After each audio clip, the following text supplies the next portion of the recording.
نحمده ونصلي على رسوله الكريم اما بعد اعوذ بالله من الشيطان الرجيم بسم الله الرحمن الرحيم قل ان كنتم تحبون الله فاتبعوني يحببكم الله ويغفر لكم ذنوبكم والله غفور رحيم۔ معزز مکرم ناظرین کرام، ابھی میں نے آپ حضرات کے سامنے قرآن کریم سورہ آل عمران آیت نمبر 31 تلاوت کی ہے، جس کا ترجمہ ہے: اے محمد صلی اللہ علیہ وسلم، آپ کہہ دیجئے اگر تم اللہ تبارک و تعالیٰ سے محبت کرنا چاہتے ہو تو میری اتباع کرو، میری پیروی کرو، میرے طریقے پر چلو۔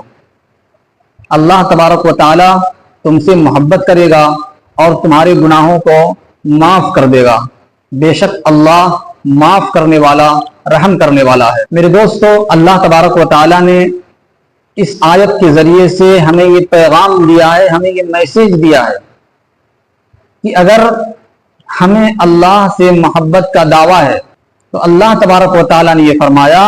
کہ اگر آپ کو یہ دعویٰ ہے کہ اللہ سے محبت ہے تو اس دعوے کے لیے دلیل بھی ہے، اور وہ دلیل کیا ہے؟ اللہ نے خود فرمایا فاتبعونی، رسول اللہ صلی اللہ علیہ وسلم کے بارے میں فرمایا کہ آپ کی اتباع کی جائے، آپ کی پیروی کی جائے، آپ کی زندگی کو اپنے لیے آئیڈیل اور نمونہ بنایا جائے۔ حدیث پاک میں ہے، مسلم شریف جلد نمبر 2 پیج نمبر 331 پر حدیث ہے، رسول اللہ صلی اللہ علیہ وسلم نے فرمایا کہ جب اللہ تبارک و تعالی کسی بندے سے محبت کرتے ہیں تو آسمان و زمین میں اپنی محبت کا اعلان فرما دیتے ہیں کہ میں فلاں بندے سے محبت کرتا ہوں، تم بھی محبت کرو۔ لہذا آسمان و زمین والوں کے دلوں میں اس بندے کی محبت ڈال دیتے ہیں۔ ایک مرتبہ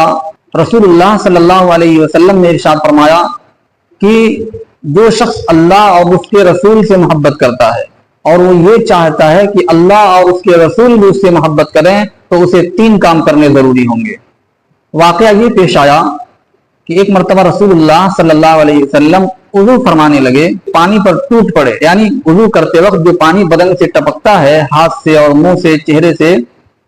اس پانی پر صحابہ کرام ٹوٹ پڑے، اپنے ہاتھوں میں اس پانی کو زمین پر گرنے سے پہلے ہی روک کر اس کو اپنے چہرے میں اور اپنے بدن میں مرنے لگے۔ تو آپ علیہ الصلوۃ والسلام نے فرمایا کہ تم کو اس کام کے لیے کس چیز میں ابھارا، یعنی یہ کام تم کیوں کر رہے ہو؟ تو صحابہ نے فرمایا یا رسول اللہ، آپ کی محبت کی وجہ سے ہم اس کام کو کر رہے ہیں۔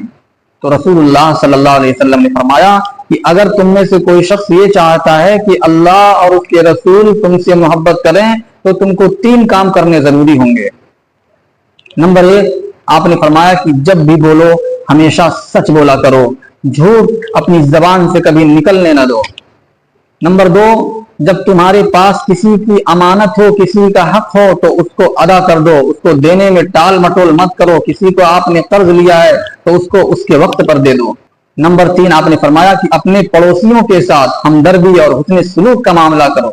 ایک دوسری حدیث میں رسول اللہ صلی اللہ علیہ وسلم نے ارشاد فرمایا من کان یؤمن باللہ والیوم الآخر فلا یؤذی جارہ، کہ جو شخص اللہ پر اور قیامت کے دن پر ایمان رکھتا ہے تو اسے چاہیے کہ اپنے پڑوسی کو تکلیف نہ پہنچائے۔ تو رسول اللہ صلی اللہ علیہ وسلم نے جو 3 باتیں بیان فرمائی کہ اللہ اور اس کے رسول بھی اس سے محبت کریں، تو 3 کام جو آپ نے بتلائے کہ جھوٹ مت بولو،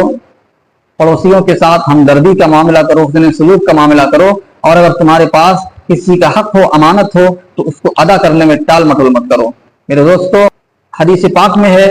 جب امانت ضائع کی جانے لگے، یعنی امانت کی کوئی پرواہ نہ ہو لوگوں کی، کہ آپ نے اگر کسی کو کوئی پیسہ دیا یا اور کوئی سامان دیا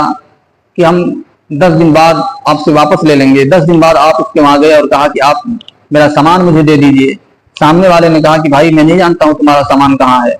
تم نے کہاں دیا تھا مجھے، یعنی اس نے جھٹلا دیا، امانت میں خیانت کر دیا۔ تو رسول اللہ صلی اللہ علیہ وسلم نے فرمایا کہ یہ قیامت کی علامتوں میں سے ایک علامت بھی ہے، جب امانت ضائع ہونے لگے۔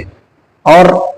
جھوٹ کے بارے میں رسول اللہ صلی اللہ علیہ وسلم نے فرمایا کہ جب انسان جھوٹ بولتا ہے تو اس کی بدبو سے فرشتوں میلوں دور بھاگ جاتے ہیں۔ اللہ تبارک و تعالی ہماری حفاظت فرمائے جھوٹ بولنے سے۔ اور تیسری بات جو آپ نے بیان فرمائی کہ اگر تم اللہ اور اس کے رسول سے محبت کرتے ہو تو اپنے پڑوسیوں کے ساتھ حسن سلوک کا معاملہ کرو۔ میرے دوستو، ہم جس ملک میں رہتے ہیں، جس سماج اور جس معاشرے میں رہتے ہیں، ہمارے سماج میں ہر طرح کے لوگ ہوتے ہیں، تو آپ نے فرمایا کہ اپنے پڑوسیوں کے ساتھ اچھائی کا معاملہ کرو۔ یہ 3 کام اگر کسی کے اندر نہیں ہے اور وہ یہ دعویٰ کرتا ہے کہ مجھے اللہ اور اس کے رسول سے محبت ہے، تو اس کے دعوے میں کوئی سچائی نہیں ہے، اس کے دعوے کی کوئی حقیقت نہیں ہے، کوئی ویلو نہیں ہے۔